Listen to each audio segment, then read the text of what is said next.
I'll show you the top 5 way how you can maximize your Rakuten points earning. So, the first one is to shop through Rakuten's online portal.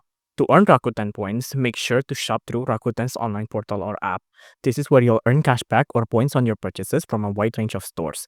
Always check Rakuten's offering before you shop to maximize your rewards. Second, take advantage of special promotions and double point events. Rakuten frequently offers special promotion and events where you can earn double or even triple points on your purchases. Keep an eye out for these limited time offers to boost your rewards. The third one, use the Rakuten credit card.